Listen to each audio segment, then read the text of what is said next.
안녕하세요. 반갑습니다. 자, 고맙습니다. 오래 기다리셨는데 죄송해요. 설치가 잘 안 돼가지고. 저는 이제 여러분하고 이제 같이 공시법, 2차에 이제 공시법 같이 공부할 양기백이라고 합니다. 잘 부탁드릴게요.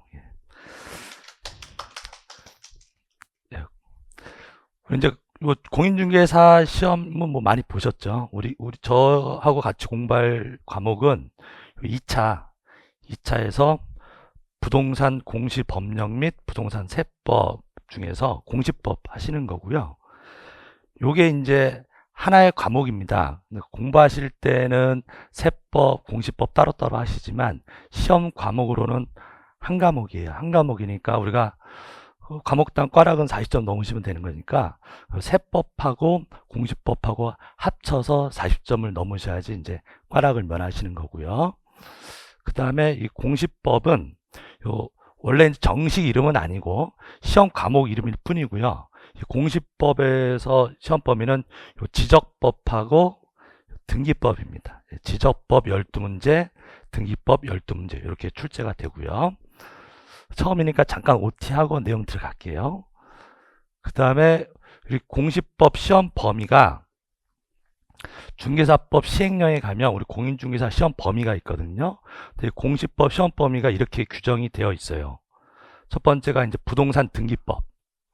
부동산 등기법에서 전부 나오고요. 전체, 등기법 전체에 대해서 나오고, 그 다음에 공간 정보의 구축 및 관리 등에 관한 법률.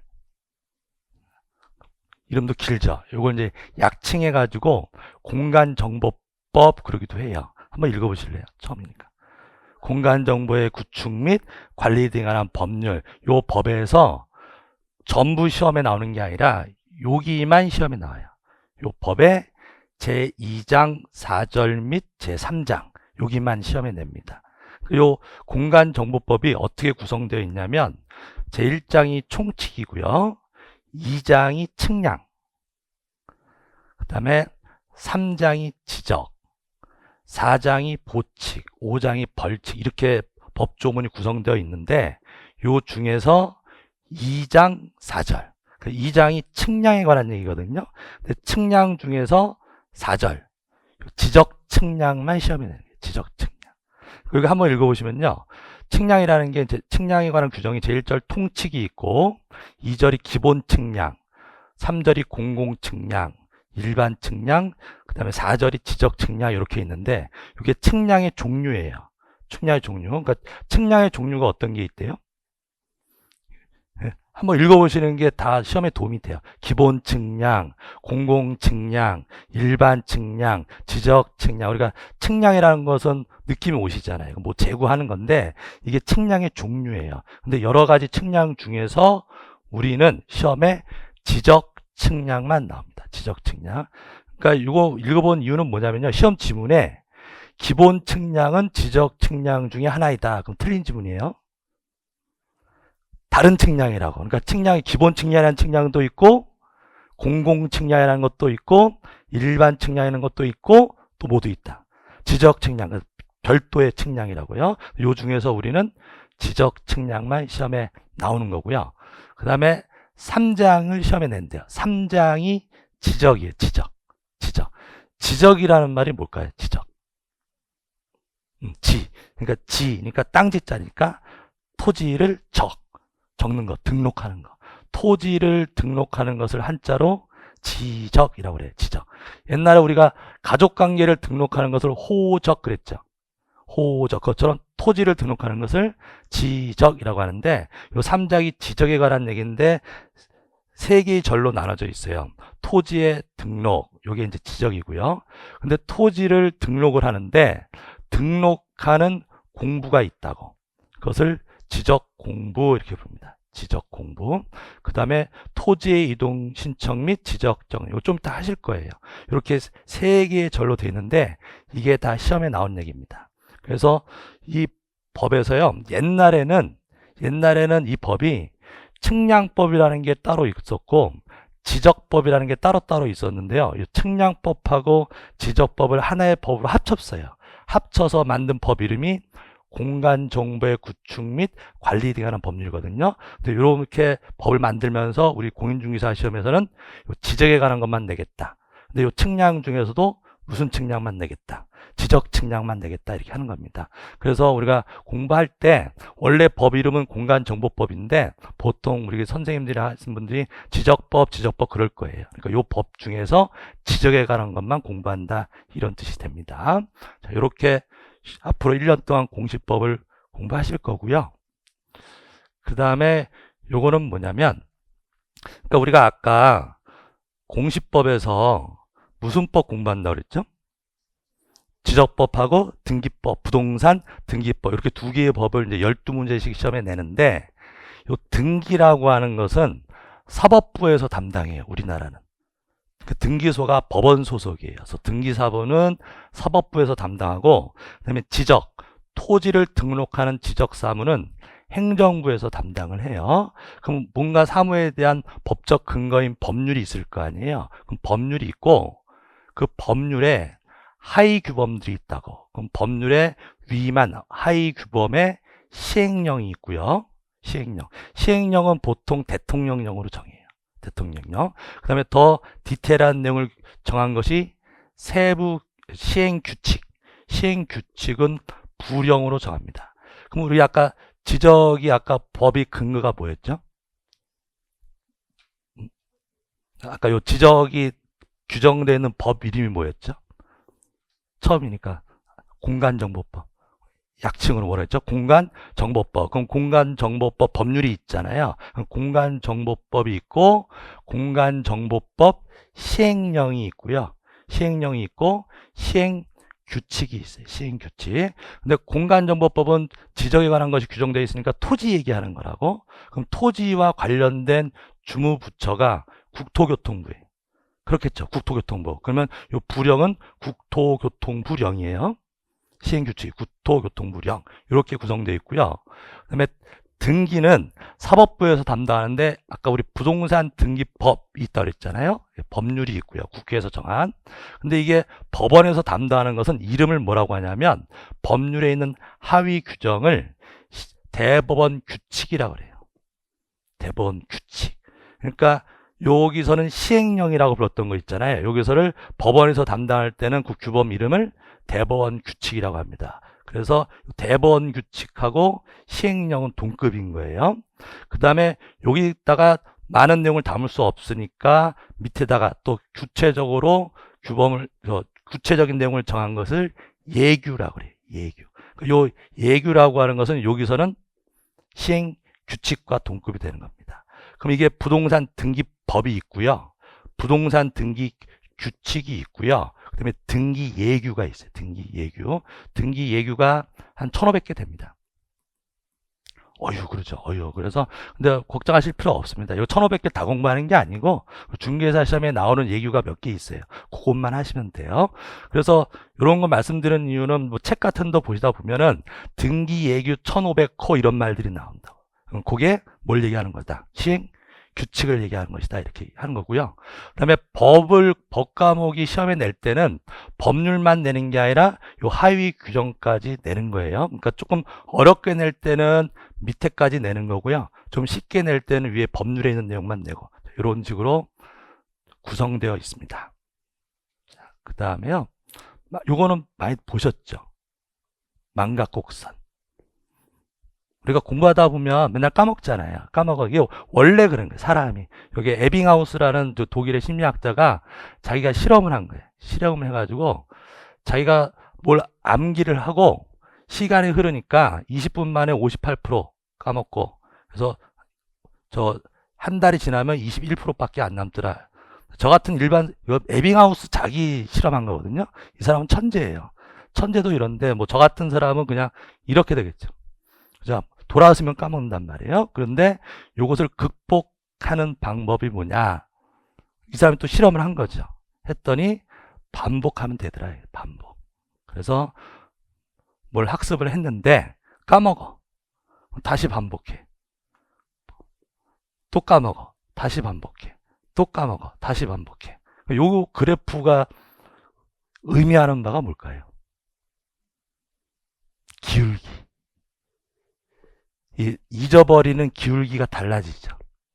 그러니까 반복할수록 기억이 오래 남더라 이런 얘기입니다. 그러니까 뭐 선생님들이나 뭐 합격했던 선배들이나 계속 반복 이런 얘기들 많이 합니다. 그러니까 우리가 시험 보실 때까지 최소 5번은 반복을 하세요. 최소.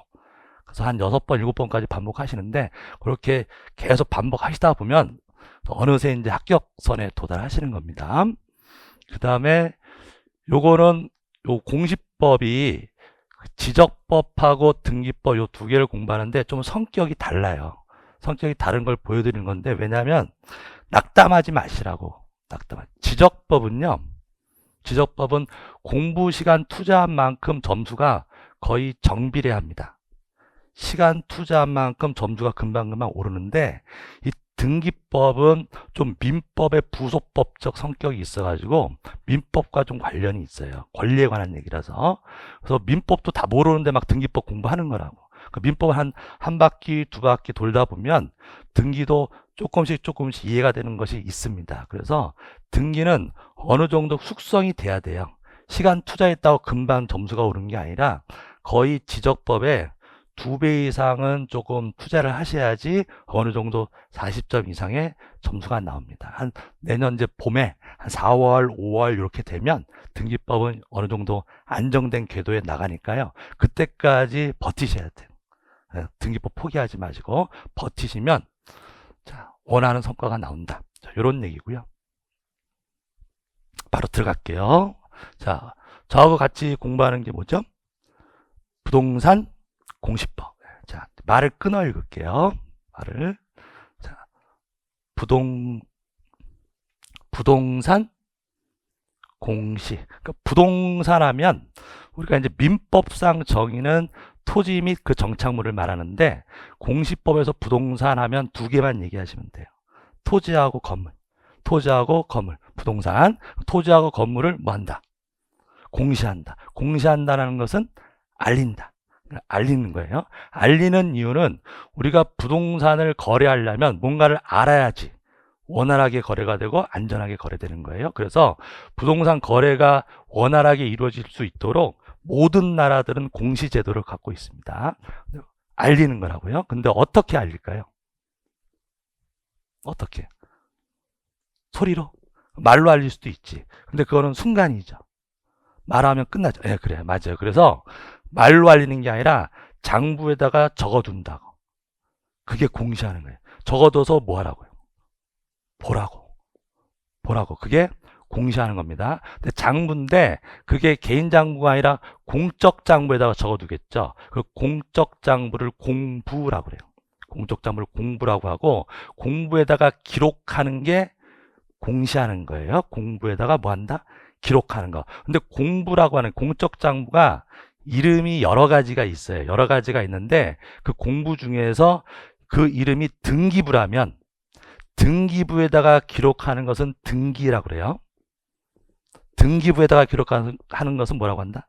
등기. 그럼 등기부가 아닌 장부에다가 기록하는 것은 다 등록이라고 그래요.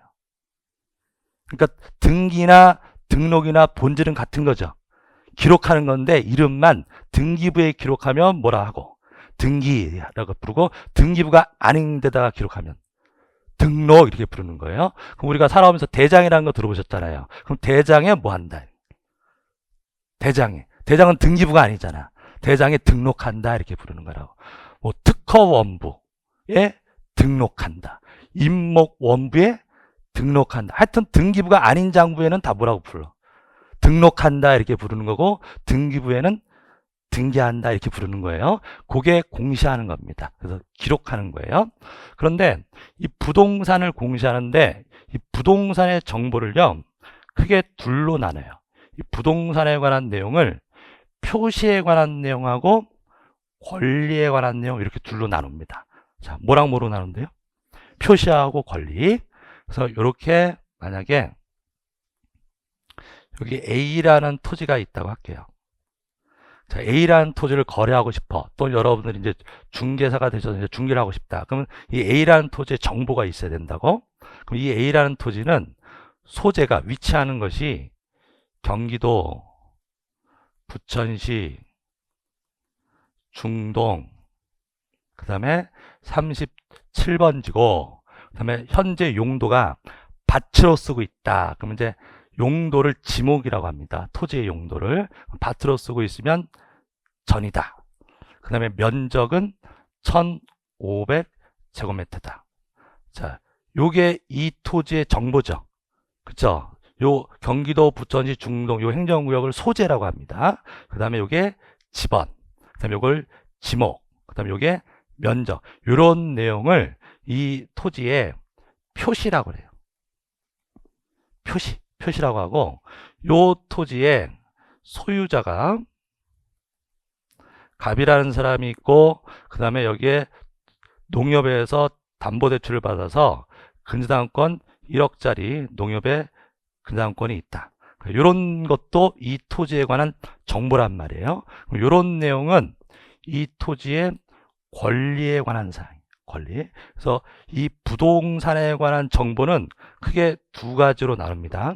표시에 관한 사항하고 무엇에 관한 사항? 권리에 관한 사항. 그럼 이 표시를 공시하려고 만든 공부가 대장이에요. 대장. 그 다음에 요 권리를 공시하려고 만든 공부가 등기부예요. 등기부. 그리고 우리나라는 부동산, 토지하고 건물이 있으면 대장, 등기부 두 개가 만들어져요. 같은 물건에 대장도 있고 등기부도 있는 거예요. 그럼 이게 토지잖아요. 그럼 토지, 대장이 있고 토지, 등기부가 있는 거예요. 그럼 토지 대장은 왜 만든 거고? 뭘 공시하려고? 표시를 공시하려고. 그럼 토지 등기부는 뭘 공시하려고? 권리를 공시하려고 만든 거예요. 이건 토지고, 만약에 건물이다 그러면 건축물 대장이 있고 건물 등기부가 있는 거예요. 이렇게 두 개씩 만들어져요. 그런데 요 토지 대장 요 얘기는 우리 이제 아까 보셨던 공간정보법에 규정이 되어 있어요. 공간정보법. 우리 시험범위에요. 근데 건축물 대장은 건축법에 규정이 되어 있어요. 우리 시험 범위는 아니네요. 우리 공시법 시간에는 두 개의 법만 하는 거죠. 공간정보법하고 부동산 등기법 두 개니까 건축물 대장 얘기는 우리 공시법 시간에는 안 합니다. 건축법은 공법 시간에 하시죠. 그래서 건축법 시간에 하는 거고, 그 다음에 요 등기부가 토지 등기부, 건물 등기부 이렇게 둘로 나눠지는데 요거 이제 부동산 등기법에 규정되어 있는 거예요. 그러니까 이렇게 구성이 되어 있고요. 그래서 여러분들이 이제 대장이라고 하는 것은 표시를 공시하려고 만든 거고, 등기부라고 하는 것은 권리를 공시하기 위해서 만든 건데, 그러니까 여러분들 이제 중개사가 되셨을 때 거래를 하신단 말이야. 그럼 거래하실 때 지금 매매하는 이 토지가 이런 토지입니다라고 설명을 해줘야 돼요. 당사자한테. 설명을 해줄 때 뭘 보고 설명해 주느냐? 표시에 관한 것은 대장을 보고 설명해 주는 거예요. 이해되십니까? 표시가 뭐래요? 어떤 거? 요런 거. 소재, 지번, 이 토지 지목은 뭐고 면적은 이렇습니다. 이런 것은 뭘 보고 설명해 주는 거예요. 대장 보고. 그 다음에 이 토지의 소유자는 누구고, 근저당권은 얼마 있고, 또는 전세권은 얼마 있고, 이런 권리에 관한 사항은 뭘 보고, 등기부를 보고 설명해 주는 거예요. 이렇게 장부가 둘로 나눠져 있습니다. 그래서 공시법이 공간정보법, 등기법 이렇게 구분을 해요. 그 다음에 하나만 더 할게요. 자, 대장은 뭘 공시하려고 만들었다고요? 표시. 근데 대장에 그러면 표시만 나오느냐? 아니냐? 권리도 나와요. 하나, 소유자. 대장은 표시를 공시하기 위해서 만든 거이긴 하지만 부수적으로 모두 나온다. 소유자도 나옵니다. 그 다음에 등기부라고 하는 것은 뭘 공시하기 위해서 만든 거다? 권리를 공시하기 위해서 만든 건데, 그렇다고 권리만 나오는 것이 아니라 표시도 나와요. 소재 지번 이런 게 나와야지 이게 어떤 토지인지 알 수가 있으니까. 그러니까 지금 제가 여기다 이렇게 동그라미 친 거는 기준을 얘기하는 거예요. 기준. 그러니까 표시에 관한 것은 기준이 대장이 기준이고, 권리에 관한 것은 기준이 등기부가 기준이다. 이 얘기를 하는 거였습니다. 자, 그 다음에 여기에 토지 대장인데 글씨가 작은데 보이세요? 예, 여기 토지 대장 지적법 공부하실 때 요거 공부하시는 거예요. 토지 대장에 어떤 내용을 어떻게 쓰느냐 이런 거 공부하시는 건데, 매년 2문제에서 4문제 냅니다. 2문제, 4문제. 자, 만약에 여기 아까 연결되는 건데요. 부천시 중동 37번지 전이 있었어요. 여기 도로가 있고요. 도로가 있습니다. 그럼 이 토지에 뭐가 있다? 대장이 있는 거예요. 토지 대장이 있습니다. 그럼 여기다 이제 뭘 쓰냐면 우리나라는 모든 토지마다 고유한 번호가 있어요. 토지를 구분하기 위해서. 그래서 요 맨 위쪽에다 뭘 쓴대요? 고유번호. 고유번호. 자, 이런 식으로 번호가 쭉 써져 있어요. 이게 고유번호예요. 그 다음에 소재. 그 물건이 있는 곳을 소재라고 해요. 경기도, 부천시, 중동. 이렇게 써져 있고. 그 다음에 지번이 뭐였죠? 37번지. 요 지번. 37. 이렇게 써져 있습니다. 그리고 이제 저하고 같이 공부하실 때요. 여기를 저는 이제 니은자라고 할 거예요. 이렇게 니은자. 이 대장 양식은 1년 내내 하시는 건데 꼭 외우시는 거거든요. 이 이미지를 외우셔야 되는데 이 토지 대장이 이렇게 있으면 맨 왼쪽 위에 니은자로 뭐가 보이세요? 고유 맨 왼쪽에 제가 니은자 했잖아요. 고유번호, 소재, 지번. 이거는 꼭 나오는 내용이라고. 고유번호, 소재, 지번. 일단 이걸 써야지 어떤 토지인지 알 수 있거든. 이렇게 썼고 그 다음에 여기에 도면번호. 이 토지가 그려져 있는 지적도가 있어요. 그럼 지적도가 한두 장이 아니라고. 그래서 각 지적도에 번호가 있습니다. 그래서 이 토지 중동 37번지가 몇 번 도면에 있는지 도면 번호를 써요. 만약에 뭐 제7호다. 자, 이런 식으로 쓰고요. 그 다음에 지도는 종이 위에다가 줄인 거라고. 그 줄인 비율을 축척이라고 합니다. 축척. 그럼 이 지도에 축척이 뭐냐라고 쓴다고. 예를 들어 1000분의 1이다. 그러면 1000분의 1. 이렇게 축척을 쓰고 그 다음에 장번호는 별거 아니에요. 페이지 숫자 얘기하는 거예요. 장번호 비번호는 그냥 무시하셔도 돼요. 자, 이렇게 되어 있고요. 그 다음에 요 니은자 밑으로 내려가면 이렇게 양갈래로 나뉘어요. 이미지 좀 기억해 두세요. 니은자 밑으로 내려가면 양갈래로 나뉘어서 왼쪽은 뭐가 나와요?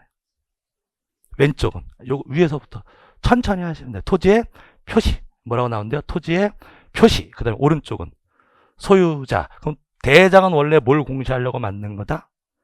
표시.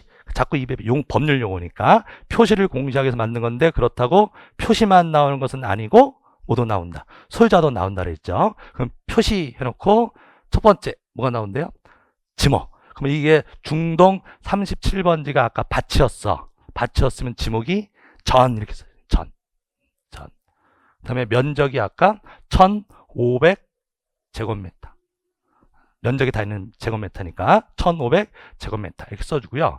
그 다음에 이제 요 사유라고 하는 것은 이게 토지의 표시가 바뀌거나 새로 정해지거나 이럴 수도 있거든요. 이런 것을 이제 토지 이동이라고 하는데 좀 이따 할게요.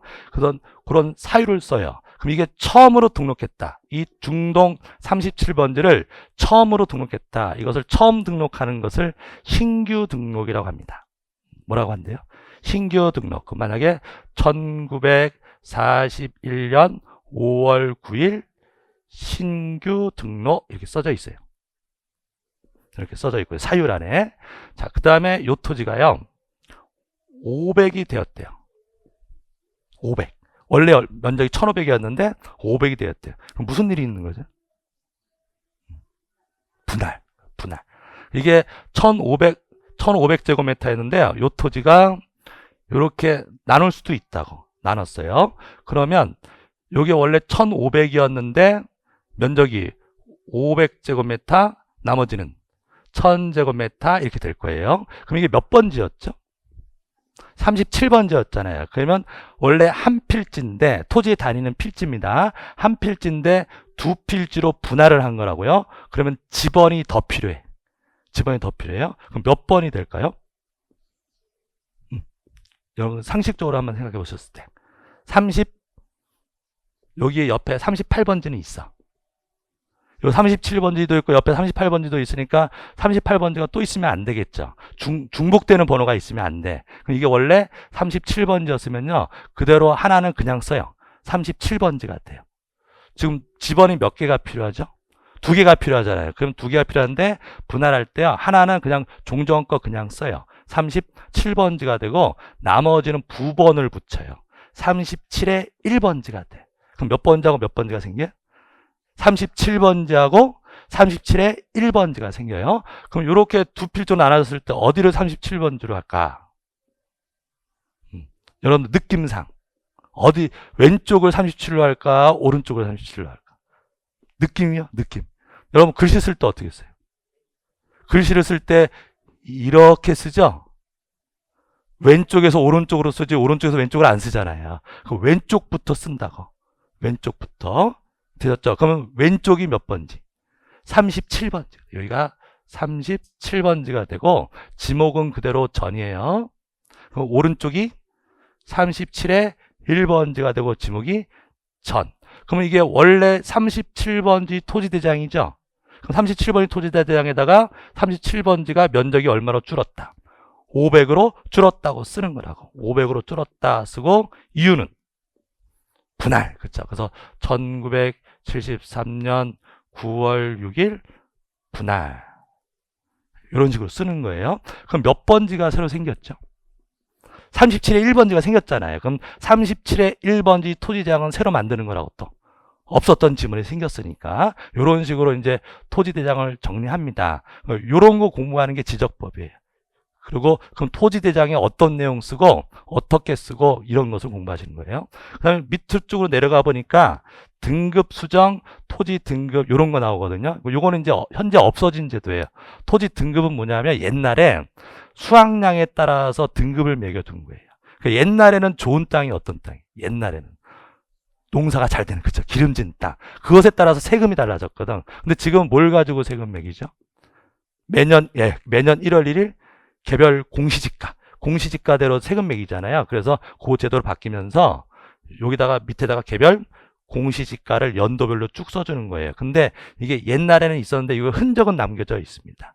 그래서 이렇게 보시면 지금 이렇게 나누시고요. 그래서 왼쪽 라인에 있는 거 한번 이미지 더 보세요. 왼쪽 라인에 토지의 표시라는 제목하에 지목 나오네. 그 다음에 면적 나오고 사유 밑에 등급, 개별, 공시지가 이렇게 나왔어요. 자, 그 다음에 오른쪽은 소유자가 나와요.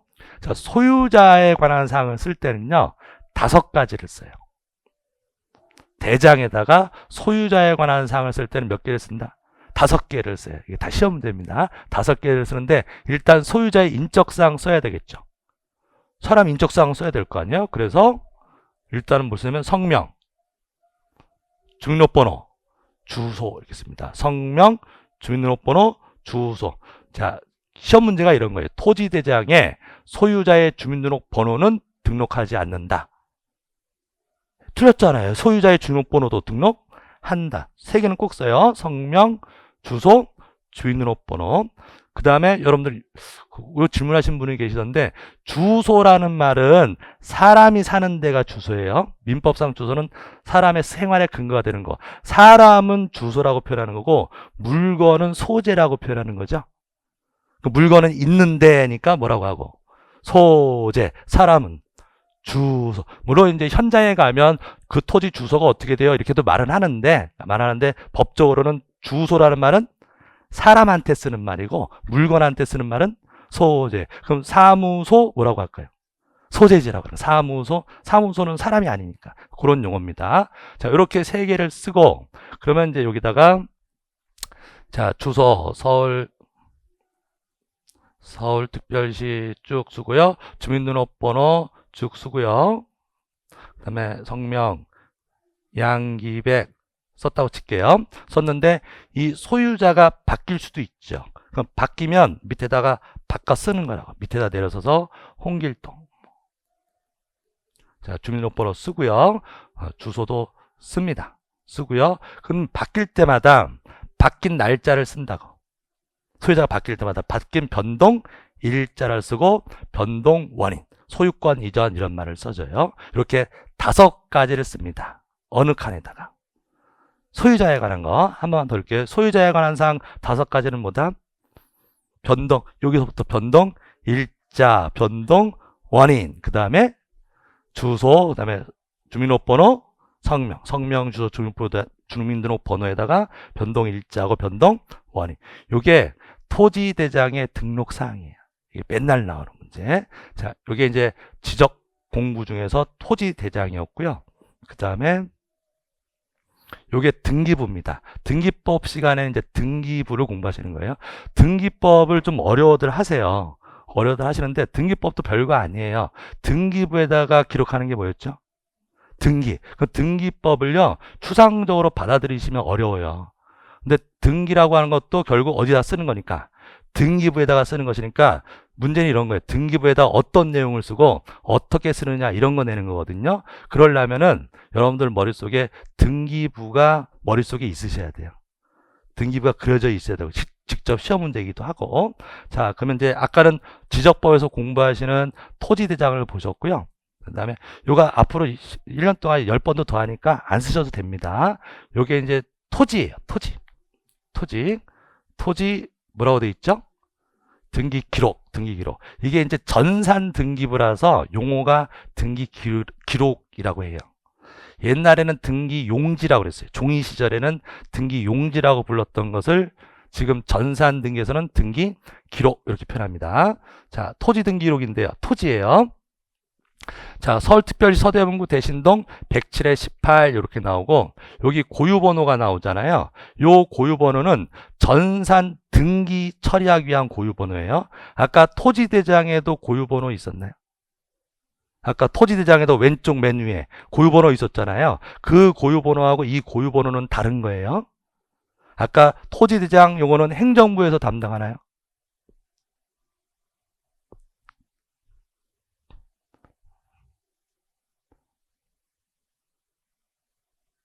담당하는 데가 달라.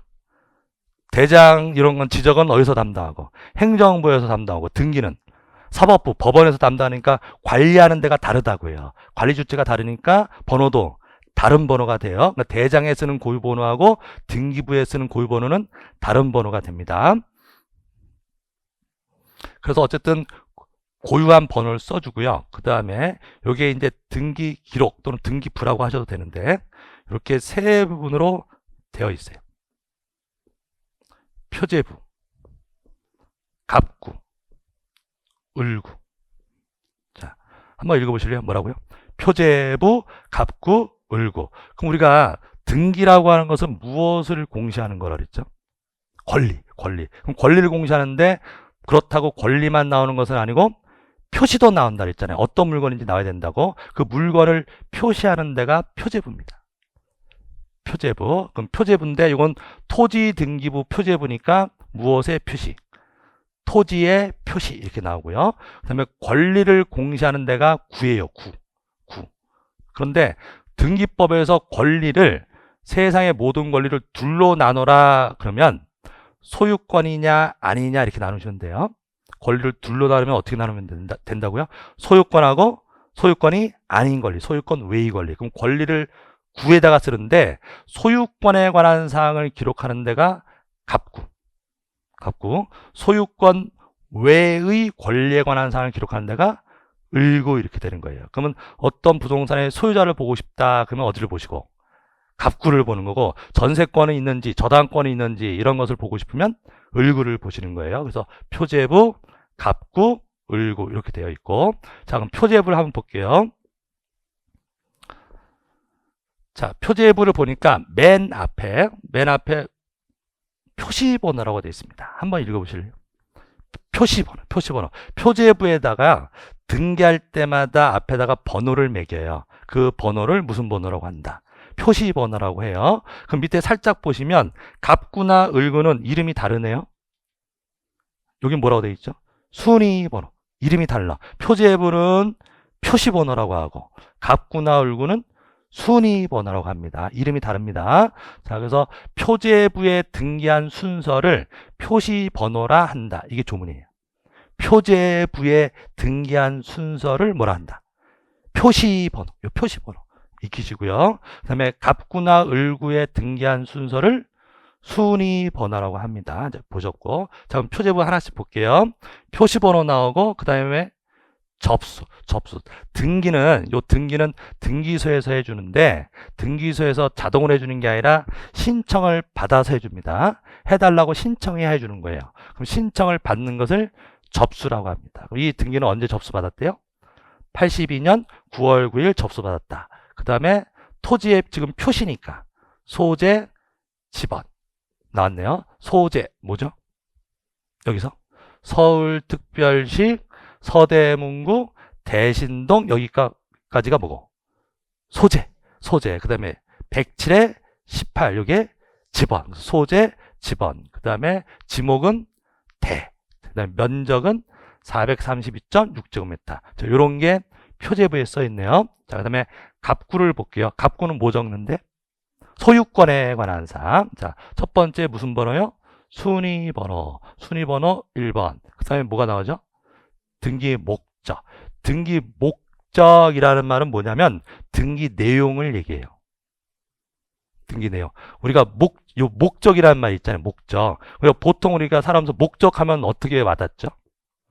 목적이 뭐냐? 의도, 목표 이런 말 많이 쓰잖아요. 근데 법학에서 목적이라는 말은 내용이라는 의미예요. 내용. 우리 민법 시간에 뭐 법률행위의 목적의 사회적 타당성 막 이런 말 한다고. 목적의 적법성. 그러니까 그 법률행위 내용이 사회적으로 타당하냐 이런 얘기거든요. 그러니까 등기 목적이라는 말은 무슨 뜻? 등기. 내용. 어떤 내용의 등기냐 이런 얘기예요. 그럼 요 1번 등기는 어떤 내용의 등기래요? 소유권을 이전하는, 그쵸? 소유권 이전하는 내용의 등기다 이런 뜻이에요. 그래서 등기 목적이 됩니다. 그 다음에 접수. 요 등기는 97년 2월 19일 날 접수받았다 이런 뜻이고요. 그다음에 요게 6782호 요 말이 나오는데 요걸 접수번호라고 그래요. 그러니까 매 등기소마다 접수받은 순서를 번호를 매겨요. 그것을 접수번호라고 하는데 요게 접수번호가 빠르면요 등기를 먼저 해주는 거예요. 등기소에서 등기는 접수 순서대로 해주는 거라고. 그럼 등기가 먼저 되면요 권리의 순위가 빠른 거예요. 그럼 상식적으로 등기가 먼저 된 게 순위가 빠르다고 얘기하잖아요. 그럼 무엇의 순위가 빠르다고요? 그러니까 접수번호가 빠르면 등기가 먼저 된 거니까 순위가 빠른 거잖아요. 무엇의 순위가? 권리의 순위가. 무엇의 순위요? 권리의 순위. 그러면 접수번호는 권리의 순위를 정할 때 필요한 거죠. 접수번호가 빠르면 순위가 빠른 거니까 뭐 정할 때 필요한 권리의 순위를 정할 때 접수번호가 필요한 거라고. 그래서 표제부에는 접수번호를 쓰지 않아요. 아까 요 표제부의 접수에는 날짜만 나오는 거 보이세요? 82년 9월 9일 이렇게 날짜만 나오지 여기 제 몇 호 이런 말 안 썼잖아요. 그런데 요 갑구나 을구에는 접수란에는 날짜만 쓰는 게 아니라 모두 쓴다. 접수 번호도 씁니다. 뭐 정하려고? 권리의 순위 정하려고. 권리의 순위. 여기 두 번 나온 문제예요. 그래서 접수 번호는 어디에만 있다? 어디에만 있다? 권리를 적는 데가 어디였죠? 갑구나 을구에만 접수 번호가 있는 거예요. 자, 접수 보셨고 그 다음에 뭐가 나왔냐면 등기 원인, 등기. 자, 갑구 1번 등기 목적이 뭐였죠? 소유권 이전. 소유권 이전하는데 원인이 여러 가지가 있다고요. 원인. 그러면 우리가 소유자가 바뀌는 게 소유권 이전인데요. 매매에서 소유자가 바뀔 수도 있죠. 그렇죠. 매매. 또 어떤 게 있을까요? 증여. 예, 좋아요. 증여. 그러니까 대금을 받고 권리를 넘겨주는 게 매매고 돈 받고 공짜로 줄 수도 있죠. 자식한테. 그렇게 되는 게 증여. 그다음에 상속받을 수도 있나요? 상속받아서 소유자가 자식으로 바뀔 수도 있죠. 그러면 매매도 있고 증여도 있고 상속도 있는데 다 등기 목적은 소유권 이전이에요. 다 소유자가 바뀌는 거라고. 그러니까 등기 목적은 다 뭔데? 소유권 이전인데 원인이 다른 거죠. 매매일 수도 있고 증여일 수도 있고 상속일 수도 있다고. 그 원인을 여기다가 써준다고요. 그럼 요 소유권 이전은 원인이 뭐래요? 매매. 그래서 97년 2월 5일 매매에 땄습니다. 요 매매일 때요. 요 날짜는 무슨 날짜일까요? 요 97년 2월 5일 매매에 따라 이렇게 등기부에 써져 있잖아요. 그럼 요 2월 5일은 무슨 날짜일까? 매매 계약 체결일을 말하는.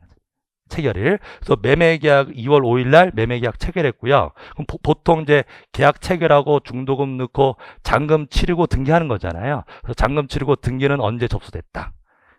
2월 19일. 숫자 보이세요? 접수일자. 2월 19일. 계약은 언제 했고? 2월 5일 날 했고, 빨리 잔금 치렀네. 2월 19일 날 잔금 치르면서 등기 접수 들어가서 등기됐다. 이런 얘기가 됩니다. 그러면 소유권 이전은요, 등기 접수일자에 이뤄주는 거예요. 접수일자에 소유권 이전이 이뤄집니다. 자, 맨 끝에 칸 읽어볼게요. 여기 이름이 뭐죠? 권리자 및 기타 사항. 그래서 요 란을 권리자 및 기타 사항 란이라고 해요. 그럼 여기다가 뭘 적을까요? 권리자 하고 또 쓸 거 있으면 기타 쓰라고. 그래서 이름이 권리자 및 기타 사항 그래요. 그럼 일단 뭘 쓰고요? 권리자. 그럼 이건 소유권 이전이니까 권리자가 소유자 얘기하는 거겠죠. 그럼 소유자를 쓰는데 권리자를 쓰는데 등기부에 권리자를 쓸 때는 세 개를 꼭 써요. 성명, 주소, 주민등록번호. 권리자를 쓸 때는 꼭 뭘 쓴다고요? 성명, 주민등록번호, 주소. 이게 은근히 잘 냅니다. 성명, 주민등록번호, 주소. 그러면 이렇게 보이시죠? 소유자 해놓고 성명, 주민등록번호, 주소 써있는 거 보이시잖아요. 그 다음에 밑에 어쩌고저쩌고 전산이기 이런 말이 써져 있네요. 이건 뭐에 해당하고? 기타 사항에 해당해요. 기타. 그래서 요 칸 이름이 뭐다? 권리자 및 기타 사항 라인이라고 합니다. 자, 그런데요. 여기 2001년 7월 9일 전산이익이 이렇게 되어 있는데 옛날에 종이 등기부였어요. 옛날에 종이 등기부 시절에 갑구인데 요 부동산의 갑구에 1번에 우리가 최초의 등기를 소유권 보존 등기라고 그래요. 소유권 보존. 그 다음에 이걸 을한테 팔았대요. 그럼 2번하고 소유권 이전. 그 다음에 3번하고 소유권 이전. 김명자. 지금 현재 소유자가 누구죠? 김명자잖아요. 요게 이제 옛날 요렇게 종이 등기부였어요. 그런데 이것을 전산 등기부로 옮겼다고. 현재 등기부는 전산 등기부입니다. 옮겨 적는 것을 이기라고 합니다.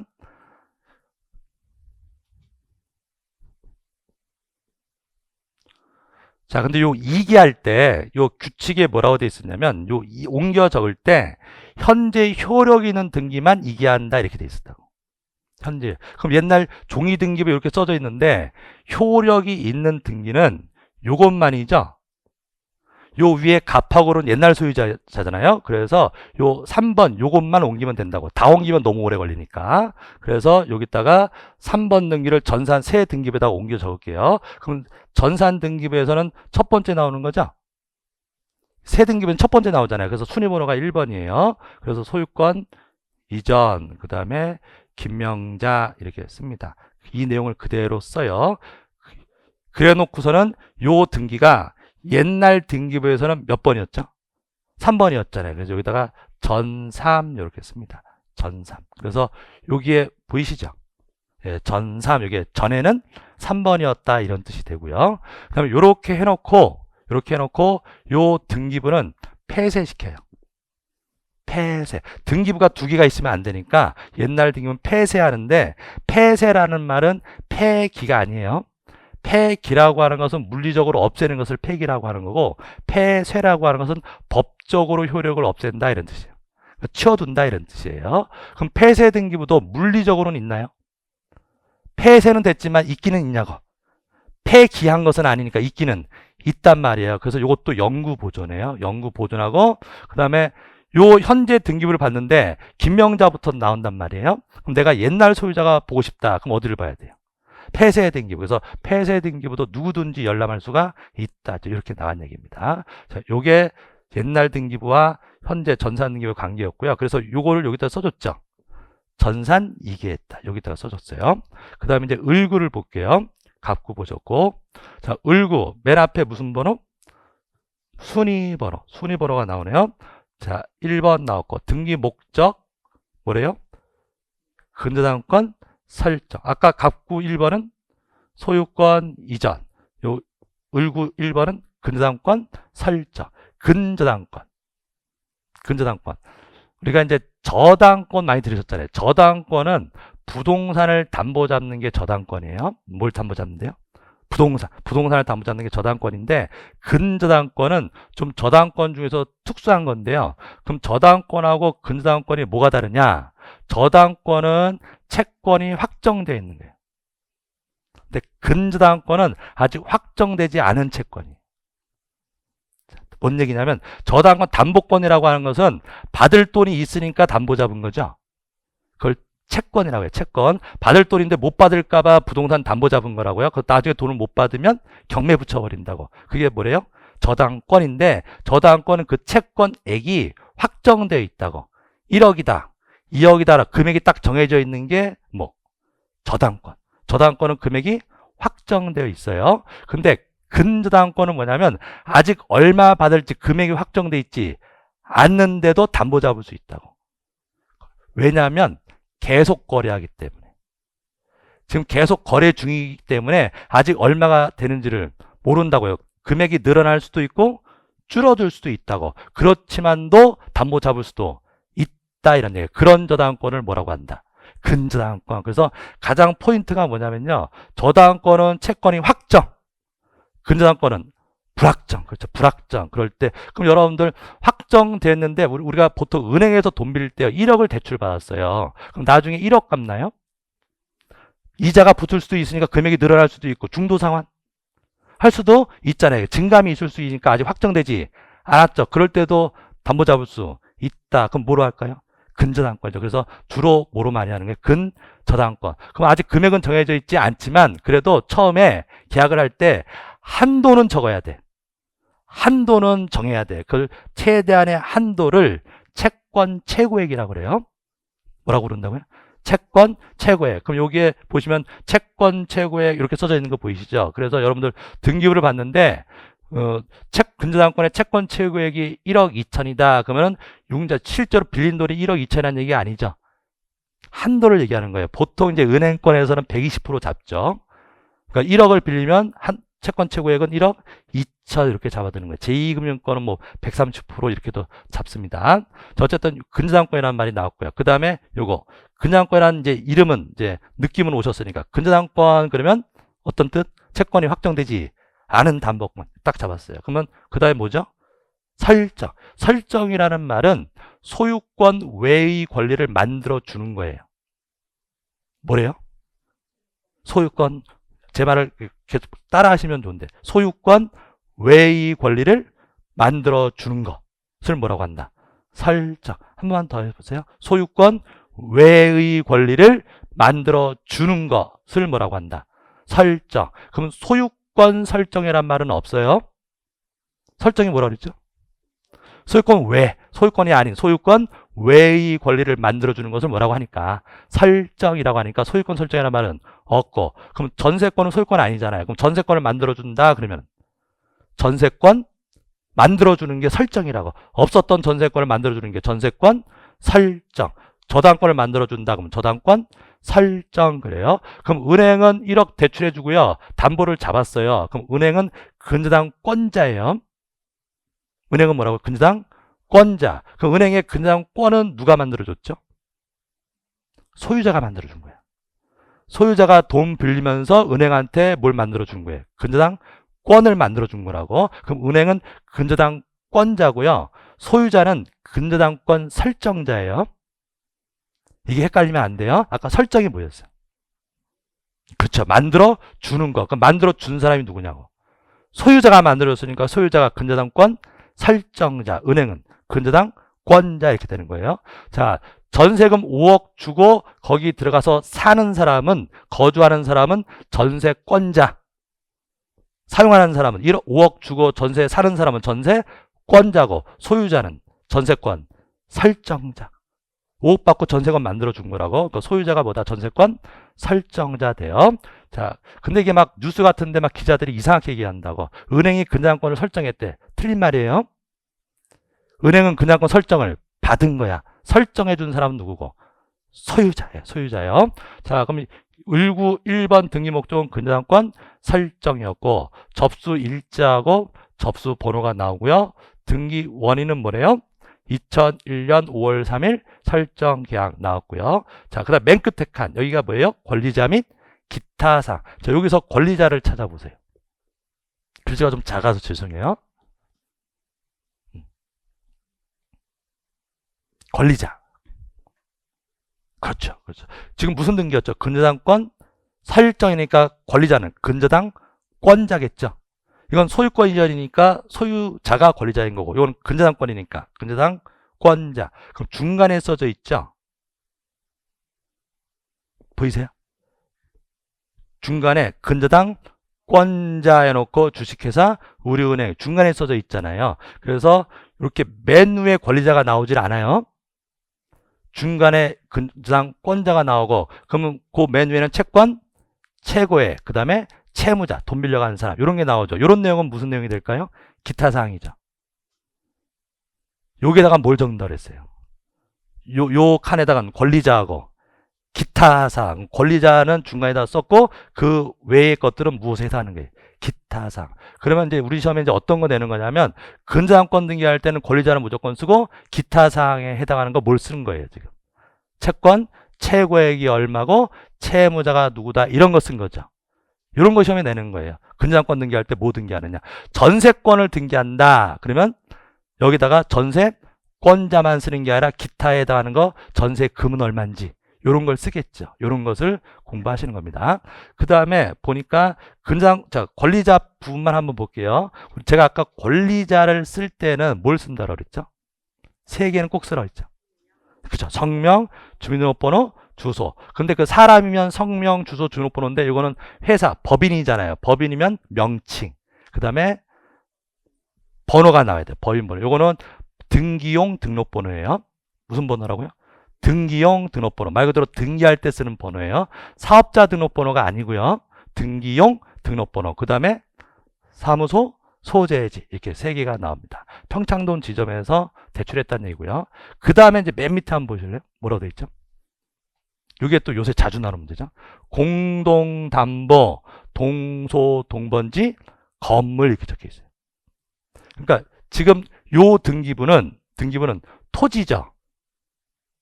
토지 등기부잖아요. 토지. 어디에 있는 토지? 대신동 107에 18번지 토지 등기부 보고 있잖아요. 그럼 이 토지의 소유자는 누구고 근저당권 얼마가 설정되어 있다 이런 뜻이잖아요. 그런데 이 토지만 담보 잡혀 있는 게 아니라 같이 담보 잡혀 있는 게 있다고. 그것을 공동담보라고 그래요. 제 말 이해되십니까? 우리나라는요. 토지하고 건물이 별개예요. 그래서 아까 등기부가 토지 등기부 따로 건물 등기부 따로 있었잖아요. 그래서 토지만 담보 잡을 수 있고 건물만 담보 잡을 수 있는데 두 개를 같이 담보 잡을 수도 있다고. 그럼 등기부가 따로따로 있으니까 두 군데다 다 등기한다고요. 토지에도 등기하고 건물에도 등기하는데 그럼 등기할 때 같이 담보로 잡혀 있는 게 뭐다라고 써주는 거라고요. 그래서 공동 담보해 놓고 건물도 같이 담보 잡혀 있다. 어디에 있는 건물? 동소, 같은 곳, 그 다음에 같은 번지에 있는 건물도 같이 담보로 잡혀 있다 이런 뜻이에요. 그래서 요 공동담보 요게 써져 있는 등기를 공동저당권 등기라고 그래요. 요게 없을 수도 있잖아요. 그럼 없으면 그냥 뭐고요? 저당권 등기인데 요게 있으면 공동저당권 등기. 요새 계속 나오거든요. 공동저당권 등기가. 어려운 얘기 아니에요. 없으면 그냥 저당권이고 있으면 공동저당권 등기고요. 조문에 어떻게 나오냐면 작년, 재작년 연달아 나온 조문이 뭐냐면요. 공동저당권일 때에는 해당 등기의 끝부분에 공동담보의 뜻을 기록하여야 한다. 오해요. 말이 들리세요? 공동저당권일 때는요. 이 해당 등기의 끝부분에 공동담보라고 쓰라고. 어디에다 썼냐고요? 제일 끝에다가 썼잖아. 제일 끝에다가. 해당 등기의 끝부분에 공동담보의 뜻을 기록해야 한다. 이게 맞는 지문이에요. 자, 그러면 이게 토지 등기부였으니까 그럼 건물 등기부 또 있잖아요. 그럼 건물 등기부도 똑같은 내용이 있으면서 거기는 뭐라고 써 있을까요? 공동담보 해놓고 동소, 동번지, 토지라고 써 있겠죠. 건물 등기부에는 토지도 같이 담보되겠다. 토지 등기부에는 건물도 같이 담보 들어가 있다. 이런 식으로 써 있습니다. 이게 등기부, 토지 등기부의 내용이었어요. 그 다음에 이제 건물 등기부가 있는데 좀 끊었다 가실까요? 좀 쉬었다 가시죠.